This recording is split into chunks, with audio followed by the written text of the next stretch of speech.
Okay, well, great. Today we're going to be interviewing Sara. She's the recipient of one of our scholarships through Kappa, and we just wanted to say congratulations on winning the scholarship. It was a really great way for us to kind of celebrate you and all of the things you've done for the community and for Kappa. So, congratulations. Thank you so much, and thank you for the chance to, hold this conversation and share some of my thoughts. And definitely super thankful about the award. That's awesome. I think it's inspiring to hear a little bit more about what you've done and just to share what you've done. So, first of all, what was your reaction when you first learned that you were selected for this scholarship, and who did you share this news with first? Um, I was very happy to open that email with the news. If anything, I was full of joy and, of course, the gratefulness that came with that as well. Just having that feeling of being acknowledged by my future peers who are already standing here supporting me was a great feeling. I think just thinking that I have that financial support, but also that it's that support that I've known that the profession holds, just kind of like legitimized my whole understanding of what Kappa has been doing. And I immediately called my husband, I called my mother, and then I was able to share the news with some of my friends from here from the USCPA program who were in the room when I opened that email. So it was overall very joyful. And in terms of the things that inspire you, what are the things that have inspired you to pursue a career as a PA? Um, So I feel like I was always raised as an empath, but also because of my circumstances of where like I grew up. I was born in Mexico in a rural town where people sort of depended on each other. And when I moved to the States, one of the things that I was very curious about and really wanted to continue was being involved in community projects. Anything from being part of the community garden to tutoring middle schoolers after school. I always felt like I had to continue uplifting others, especially, of course, people that were from my surrounding, but even beyond that, making sure that people that come from more challenging backgrounds got some of my time. Um, and all the work that I did as a community organizer in the past came into wanting to develop other skills, like being clinically trained as a future health provider. So in the past, I help people find housing, I help people have representation as student leaders in college, other things. And I never thought I could do medicine until I tried it. Until a friend of mine that was doing community organizing said, you will be great in medicine. And of course, me thinking, like, no, I come from the social sciences. I couldn't do that. And then with the support of a lot of people, I gave it a shot and I am loving it. I am trained as a medical assistant. I did that part-time for about 7 years, 6 or 7 years. I'm a mother, so I had to always do things part-time to make sure that I was constant but still doing them. And some of the work that I've been doing has been inspired by other people that have also tried and have gotten that support. One of the first people that come to mind is my mom, who was also a woman in science, actually the first woman in her town to go into medical school. She went through med school with 3 children, us, and graduated, but wasn't able to continue her career. And it was always something that was in the back of my mind about whether I could do it or not. And I think with all the support I've been getting, it's become a reality. And sometimes I still don't believe that I am where I am. But I always think that it was truly a community effort, because you don't get here on your own. I think sometimes we forget that, yes, you get a grade, yes, you pass a class, but it was because there were a bunch of people behind you supporting you. Yeah, I definitely agree with that. I think it takes a village to get to where you are, and you'll find that in even throughout your career, there's going to be instances, experiences that you'll be able to carry with you through your career and inspire other people too, and you'll be that inspiration for others as well. So, Yeah. it sounds like your mother really has been a big impact in your decision on your path of becoming a PA. What other people or things have impacted your goals? Um, I do see how medicine, historically is a place where you either find a group of people that can support you, or you might fall into the smaller group that feels like they don't fit in. So I'm always looking forward to meeting the people that are inviting, that open up their time to either share a skill, put me in touch with someone I need to talk to, or simply they're the type that share the resources, and don't, what's the word, that they don't hoard the information, so that others can get to it. I think in a profession that is really hard to get into, and then once you're into, you might or might not get the support you need, it's those connections that I value a lot. So there's specific PAs whom I've known for quite some time. And I feel like if it hadn't been for them, I probably wouldn't have such a smooth ride right now. And not that it's smooth, but it's the transition has been joyful from being a PA, pre-PA, to being a PA. But again, it goes back to all those people that have been able to share what they know, support without charging me, because financial, being in a specific financial situation is also could either hinder you or put you ahead. And luckily, I've been working with a lot of people who have shared things freely and openly and with a lot of joy. So it's those people that I also always look forward to seeing and then shaking their hands and being like, I'm in my first year of PA school. Thanks to you. I think it's really nice to see this on the other side, especially as the committees, as we're seeing a lot of different PA students apply for all of these different scholarships. So just hearing that, we were the shoulder of giants for the next generation, and you will be that Mhm. giant for someone else. I think that's it's something that you will pass along in your career. So speaking of giants, Ruth Webb was the groundbreaking PA leader that she was, and really committed just a lot of expanding opportunities within this profession. So how does receiving this award motivate you to continue advancing diversity and representation in our PA community? So, as I mentioned before, if I were to count how many PAs helped me, they're in the dozen. I'm a non-traditional student. I'm also, again, I'm married. I have a kid. Um, I've had to take my trajectory a little slower, but through that more steady um, walk, I was able to meet a lot of PAs who were willing and ready to help. Um, and I'm talking about like dozens, like maybe like 35 people. I applied twice. So it was one set of PAs the first time, a different set of PAs the second time around. Um, and so just going off of that, um, continuity that I was able to enjoy. I think it is my purpose also to make sure that I do the same for others. I don't formally help pre-PAs. I do it more informally just because I'm a PA student right now, so it's a little difficult to fit that in. However, I do come from having helped a lot of pre-PAs as a pre-PA myself, especially the ones from underrepresented backgrounds in medicine. I think it's very important to highlight representation in a career where that is still putting, for example, non-traditional students, but also students of color, students from low-income backgrounds, um, and just non-traditional as like a be a student parent, or maybe from certain neighborhoods. I grew up in Compton, and when I found out that there were PAs from Compton, oh, you betcha I reached out to them, and I was like, I just want to introduce myself.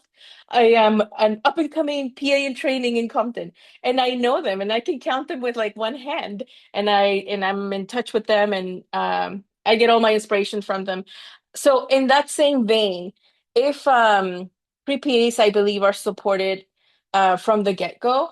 And if they see themselves projected at the several levels of the career, starting with first year PA students that are under clinical rotations, recent grad PA students, et cetera, et cetera, et cetera. It just makes it a more inviting career to go into, to know that you are not going to be isolated, or to know that you're bringing in all of the richness that makes you, whether it's the many languages that you speak, or the cultural humility that you bring to the table, or even representation from again specific neighborhoods. That you won't have the fear about going back to Compton, which of course, is considered like a bad neighborhood. But if you are from Compton and you go back to Compton to serve as a PA, then everything is okay. You know that it's an okay place, that is your community. Um, Imagine how many more people could benefit from those clinical skills that you'll have if you do have that chance to go back to where you came from. Just having all those things means having that representation to not just give the care, but also represent the profession as a competent PA that understands their patients. So I want to get to that level. And